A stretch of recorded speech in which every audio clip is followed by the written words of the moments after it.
Olá! Estamos começando mais um vídeo no Setor Visitante. Hoje, terça-feira, 24 de junho de 2025. Eu estou na área para a gente comentar as últimas notícias do nosso glorioso Botafogo de Futebol e Regata. Já temos o adversário das oitavas de final definido. E vai ser ele, o Palmeiras! Rapaz, de novo na nossa frente. Palmeiras que vem protagonizando com o Botafogo jogos históricos, jogos memoráveis, importantíssimos, né, como foi em 2023, para nossa tristeza, e 2024 no Brasileiro e na Libertadores, para nossa alegria. Vamos ver agora quem vai se dar melhor e vale uma premiação milionária, mas assim, loucura. É o prêmio de um campeão da Copa do Brasil, o que está em jogo. O Botafogo já ganhou muito dinheiro e tem a possibilidade de ganhar ainda mais. Vamos falar também um pouquinho aqui da imprensa espanhola que está chorando. Aliás, não é só a imprensa espanhola, não, né? Até o filho do Simeone, jogadores do Atlético de Madrid, estão reclamando aí, o filho do Simeone falando que foi uma vergonha a arbitragem, que nunca tinha visto isso, 2 pênaltis claros para o Atlético de Madrid que não foram marcados. Meu irmão, chupa! Porra, é o glorioso. E aqui a gente vai mostrar para esses caras, né, que falaram que o Botafogo não terminaria entre os 10 primeiros da Liga Espanhola, que eles estão completamente equivocados. Mas é isso, estão chorando, chorando, estão putos. Ah, o europeu não liga, não liga. Aqui, ó, aqui que não liga para esse Mundial de Clubes. Deixa eu colocar na tela o banner, é muito importante aí para lembrar a galera de chegar junto com o like, né? Viu a minha cara aqui? Já chega junto com o like, ativa as notificações. Os horários aqui estão uma loucura, vocês não sabem quando que vai entrar vídeo, quando que vai ser live. Vou pedir também para vocês se inscreverem, estamos quase chegando aí aos 76 mil inscritos, muito importante fazer o canal crescer cada vez mais. E tem também o clube de membros a partir de R$ 5. Bom, vamos começar falando aqui sobre o nosso adversário das oitavas de final. O jogo vai ser sábado que vem, dia 28, na Filadélfia. Eu tô aqui em Los Angeles, arrumando as minhas malas para ir para a Costa Leste, vou para Nova York, e Nova York é perto da Filadélfia, né? Ontem eu comprei o trem e fica ali a 1h20. Então eu vou de manhã, 8 horas da manhã, chego na Filadélfia às 9h30, 9h20, né? E o jogo é meio-dia, né? O meio-dia, horário aqui dos Estados Unidos, 1 hora, horário no Brasil. E aí depois do jogo, assim, mas no final da tarde, mais 6 horas e pouco, eu volto para Nova York. Então dá para fazer um bate-volta, aliás, quem estiver pensando, né? Pô, vou ficar lá na Filadélfia, tem a possibilidade de ficar em Nova York, cara. É bem tranquilo e, pô, acho que é uma cidade que tem mais atrativos, né, para quem quer fazer turismo também, do que ficar ali esses dias todos na Filadélfia. Então fica aí a dica do setor visitante. Vamos pegar esse trem aí rumo ao estádio do Philadelphia Eagles para enfrentar o Palmeiras, né? O Palmeiras tem sido aí um grande rival do Botafogo nessas últimas temporadas. Ontem eu estava muito cansado, então nem saí, né, para comemorar a vitória. Assim, pô, já tô nessa loucura de Seattle, Portland, Los Angeles. Então, meu irmão, ontem a bateria acabou. E aí eu assisti a primeira partida do Mundial de Clubes, né? Fora os jogos do Botafogo. Peguei o computador, deitei aqui e fiquei assistindo Palmeiras e Inter Miami, torcendo pelo Inter Miami, não por conta de medo do Palmeiras, nada disso. É porque, pô, é um Mundial de Clubes, né, cara? Eu tenho mais vontade de enfrentar times internacionais, times que o Botafogo não tem essa possibilidade de jogar contra com frequência, principalmente em torneios valendo, né? Muito diferente de um torneio amistoso. E, porra, cara, ia ser muito foda ver o Messi jogando contra o Botafogo. Eu já vi o Messi jogar algumas vezes, e 4 vezes. Vi uma vez pelo Barcelona e 3 vezes com a camisa da seleção argentina, né? Uma contra o Brasil e outras 2 na Copa do Mundo de 2014 contra a Bósnia e a Arábia Saudita, né? E, porra, é assim, seria histórico, né? Não sou fãzaço do Messi, que amo e tal, como tem os fãs do Cristiano Ronaldo, não, mas eu respeito e admiro e acho que seria diferente, seria divertido ver ali o Botafogo, né, jogando contra o time do Messi, com o Luizito Soares, o Sérgio Busquets, e também acho, cara, apesar do Palmeiras não ter jogado bem, né, eu acho que o Palmeiras é um time mais difícil do que o Inter Miami, né? O Inter Miami, cara, assim, você tem o Soares, que é um baita atacante, e fez um golaço ontem, mas não ajuda praticamente nada ali defensivamente, né? Então o Messi é a mesma coisa. O Messi é um cara genial, até corre um pouco mais, mas o time fica marcando com 8. E o Sérgio Busquets também já não é nenhum menino, tem 38, 39 anos. Então eu acho que o Botafogo teria menos dificuldade se enfrentasse o Inter do que o Miami. Depois ali que sai o Suárez, muda o ataque, pô, o time do Miami é fraquíssimo, né? Antes do Palmeiras fazer o gol, teve um lance genial ali do Messi, que ele coloca a bola na área e o jogador do Inter Miami dá de canela, né? Uma coisa meio vergonhosa. Não sei até como que o Palmeiras conseguiu essa façanha de tomar 2 gols ali e flertar até com uma eliminação. Chegou um momento que se o Porto fizesse mais um gol, o Porto passava e o Palmeiras voltaria para casa. Então, por tudo isso, eu torci para o Inter Miami, mas vamos pegar o Palmeiras. Vai ser um jogo mais difícil, mas também é um jogo que a gente está acostumado a jogar e também a gente está acostumado a vencer. As últimas 2 partidas, as últimas 5 partidas, perdão, contra o Palmeiras, o Botafogo ganhou 3 e empatou 2, né, sendo que um desses empates foi um empate que classificou a gente para as quartas de final da Copa Libertadores do ano passado. Então, sem medo nenhum, né? Vamos para cima do Palmeiras. O Abel falou, deixa eu até colocar aqui na tela, né? O Abel falou desse confronto, né? Falando que o Botafogo é um dos rivais recentes do Palmeiras, né? Em termos ali de competir por títulos, né? Ele fala aqui o seguinte, ó. Nós queríamos passar em primeiro, até para fugir do Paris Saint-Germain, né? Não sabíamos o que ia acontecer no outro grupo. Sim, há uma rivalidade nos últimos 2, 3 anos. É uma equipe que tem se reforçado muito, que tem excelentes jogadores, belíssimos jogadores, tem um excelente treinador. Está super moralizado. Ganhou do PSG, fez um bom jogo contra o Atlético de Madrid, portanto, é bom que as equipes brasileiras tenham passado. Nós passamos, o Botafogo passou, desejo o mesmo para as outras duas equipes, né? Falando aí do Flamengo e do Fluminense. O Flamengo joga hoje e o Fluminense joga amanhã. E aí ele falando aqui também, né? Que vai ser um jogo dividido, um jogo disputado entre duas equipes que são rivais e que lutam pelos mesmos objetivos nos últimos 2, 3 anos e desde que o John Texel pegou o Botafogo e investiu para que o Botafogo chegasse onde chegou. Então, assim, o Abel já é um cara que já fala bem do Botafogo. A gente sabe que ele usa muito bem a imprensa, as coletivas também, para jogar um pouco da pressão aqui para o nosso lado, mas ele é um cara que, antes até mesmo do Botafoguense acreditar que era possível brigar por títulos, ele já viu o time, né, ali com possibilidade de progressão, de brigar entre os primeiros, e hoje é uma realidade, né? O Botafogo aí se transformou nesses últimos anos numa pedra do sapato do Palmeiras, né? Com essa eliminação na Copa do Libertadores e também o 3-1 lá no Allianz, né? Que definiu praticamente o Campeonato Brasileiro. Os palmeirenses estão com o Botafogo entalados na garganta e vão fazer de tudo, vão correr 10 vezes mais para dar o troco, e aí cabe ao Botafogo ser inteligente, né, e conseguir neutralizar mais uma vez as principais armas ofensivas do Palmeiras. Botafogo e Palmeiras, que jogo!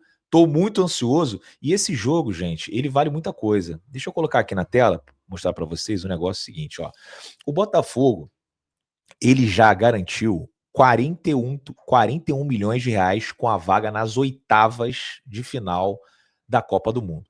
41 milhões. São 7 milhões e meio de dólares, né? Que essa classificação ela rendeu aos cofres do Botafogo.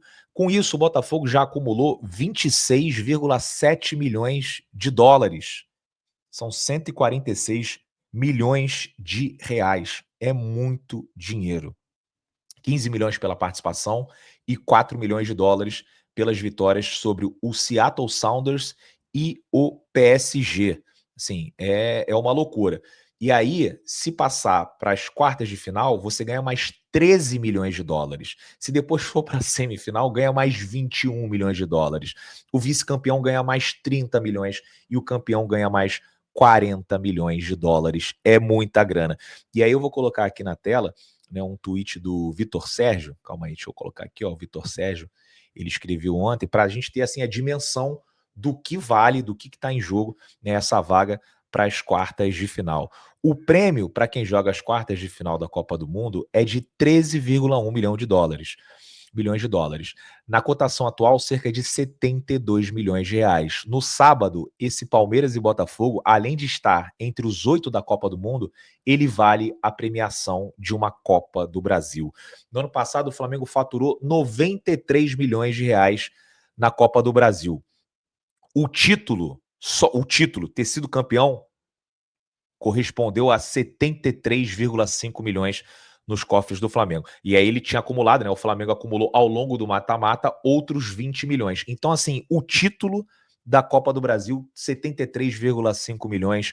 A passagem para as quartas de final do Mundial de Clubes, 72 milhões. Então aí a gente vê a dimensão, né, que essa classificação vale, né? O Botafogo precisa, né, estar entre os 8 primeiros, primeiro por conta de prestígio, né, para a gente continuar sonhando, mas também financeiramente seria muito bom para os cofres da Eagle Holding, para os cofres do nosso Botafogo. Meu irmão, para mim não tem favorito. Ontem o Zinho veio com um papo de que tem favorito, Palmeiras, não sei o quê. Já vi uma galera falando, o Botafogo. Ficam falando até agora do Luiz Henrique do Almada. O Botafogo sem Luiz Henrique e Almada. Meu irmão, supere, a gente já superou, caceta. Estamos sem Luiz Henrique e Almada já tem mais de 6 meses e estamos levando a nossa vida. Estamos entre os 6 primeiros do Brasileiro, estamos classificados para as oitavas da Copa do Brasil e da Libertadores, passamos de fase no Grupo da Morte, que tinha o melhor time do mundo, né, o campeão europeu, o Atlético de Madrid, que é também uma grande equipe, e jogamos fora de casa, né, jogamos contra a equipe jogando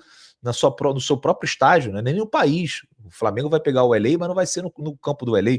O Botafogo pegou o Seattle no campo do Seattle.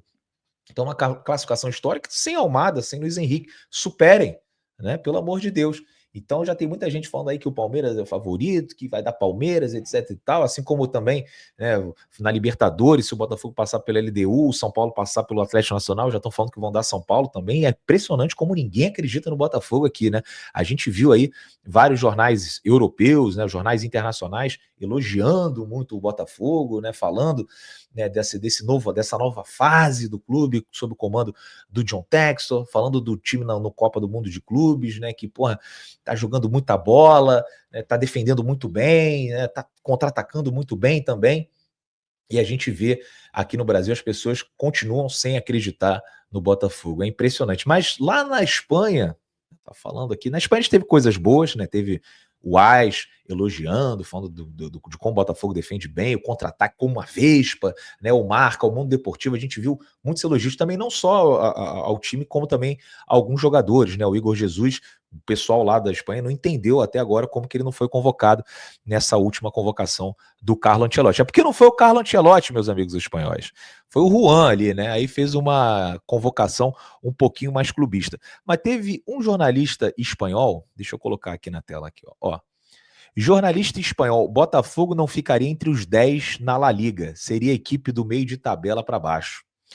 Tá aí, né, o jornalista, deixa eu ver aqui, ó, o nome dele, Isaac Soares, né, fazendo sua análise sobre a Copa do Mundo de Clubes, ele falou o seguinte: acho que as equipes brasileiras e argentinas estão rendendo nesse Mundial, primeiro pela mentalidade com que encaram o torneio, e depois pelo momento físico que chegam. É o contrário do que acontece com os europeus.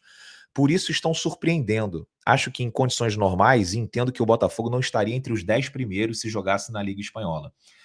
Acho que seria a equipe do meio de tabela para baixo. Tá aí a opinião do amigo, né? Aí deixa eu colocar aqui na tela uma coisa. Vamos lá. Primeiro, eu vou botar aqui a tabela da La Liga. Vamos lá. Aqui. Tabela da La Liga na tela. Deixa eu aumentar aqui. O Barcelona foi o campeão. O Real Madrid ficou na segunda colocação. O Atlético de Madrid o terceiro.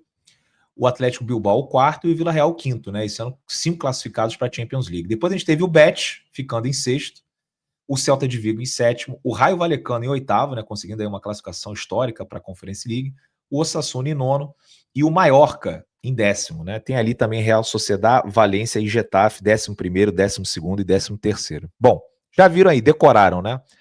Deixa eu tirar.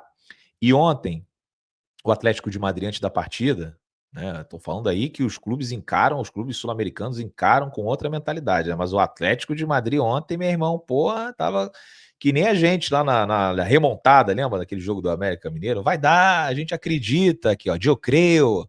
Aí depois começou a trazer aqui, ó, resultado, ó, o Sorloth fazendo 3. Aí depois começaram a ressuscitar aqui, ó, jogos em que o Atlético conseguiu ganhar por 3 gols de diferença. Aí o primeiro jogo que eles colocam aqui, ó, 3-0 no Raio Vallecano. Raio Vallecano terminou na 8ª colocação. Raio Vallecano, uma equipe de top 10 da Espanha, e eles meteram 3. Real Sociedad foi décimo, foi 11º, e eles deram de 4-0. O Betis, caramba, o Betis 4-1. O Betis terminou em sexto. Então, assim, eles deram de 4-1 no sexto da La Liga, mas contra o campeão da Libertadores ganharam de 1-0 com gol cagado ali, acharam um gol na reta final da partida. Curioso isso, né? Curioso. Então, eles deram de 3-0 no oitavo, eles deram de 4-1 no sexto, e eles acham que o Botafogo não terminaria entre os 10 primeiros na Liga. Como é que um desgraçado desse chega a uma conclusão dessas, cara? Sinceramente. É muita arrogância, né? É muita soberba do europeu achar que tudo deles é melhor. Ah, meu irmão, vai catar coquinho, né? Vai lá pra casa do Carvalho. Porra, pelo amor de Deus. Os caras aí, meu irmão, o dia inteiro enchendo a paciência, né, na internet, falando, não, um dia eu creio, nós somos uma equipe foda, olha a quantidade de jogos que a gente ganhou por 3 ou mais gols de diferença nessa temporada, o Atlético de Madrid vai conseguir a remontada. Em nenhum momento o Atlético de Madrid esteve perto da classificação. Nenhum momento. Precisava fazer 3. Teve algumas chances? Teve. O Botafogo também. O Botafogo tem uma ali com o Savarino no início do jogo que mudava a partida. Depois uma com o Igor Jesus também, que o goleiro fez uma defesaça, né? O Oblak. Então, o Atlético de Madrid acho que até mereceu vencer, porque criou mais, teve mais oportunidades, mas em nenhum momento flertou com a classificação. Não tivemos medo em nenhum momento de ficar fora da próxima fase. E aí, antes os caras, né, postaram todos esses resultados contra times do top 10 que o Atlético conseguiu golear e contra o Botafogo, nada. E aí tem mais aqui, né? Tem outros jogos aqui que eles goleiam. Por exemplo, o Valência, se eu não me engano, terminou em 12º, 12º, né? Meteram 3-0 no Valência. Aí depois, 2 vezes, né? Deu 3-0 e 3-0 no Valência. Enfim, resultados contra equipes ali do meio de tabela e inclusive contra equipes do top 10 espanhol e não conseguiram fazer contra o Botafogo. Então, qual é a lógica para pensar que o Botafogo não terminaria no top 10 da Espanha? É muita arrogância desses europeus, hein, meu irmão? Ainda bem que eu tô fazendo esse vídeo aqui sozinho, porque se o Pitbull tivesse aqui, ele ia espinafrar todo mundo. Enfim, pessoal, chegou o momento aqui de arrumar minhas coisas, partir para Nova York e a gente continua, né, fazendo as lives, os vídeos de lá, a trocar uma ideia. Hoje, dia 24 de junho, dia importante para Eagle Holding, né? Vamos saber o que vai acontecer aí com o John Texor, com o Lyon, se vai tirar o transfer ban, se vai ter alguma punição, se vai cair para a segunda divisão ou não. Eu acho que agora já está tudo resolvido, né? Ou praticamente resolvido, ou encaminhado, melhor dizendo, né? Com a venda do Crystal Palace. Bom, então queria agradecer demais aí pela audiência. Deixem um like, se inscrevam no canal, muito importante, dá essa força aí para o setor visitante. Estou indo agora para Nova York e antes eu queria falar aqui da GoCase, nossa parceira GoCase, deixa eu colocar aqui o banner na tela, muitos descontos, muitas promoções lá na GoCase, ainda mais com o cupom, né, do setor visitante, o cupom GOLSETOR, né, você garante um cupom exclusivo. Tem garrafa térmica, tem copo térmico, tem capinha de celular, tem mochila, a mochila que me acompanha agora para todos os lugares. Tem, enfim, uma infinidade de produtos relacionados ao Botafogo, licenciados do Botafogo, né, para você entrar e escolher o seu lá no site da GoCase. Então acessa o QR Code que está aqui na tela, ou então entra no link que está aqui na descrição, gocase.com.br. Beleza, rapaziada? Um grande abraço para vocês e até a próxima.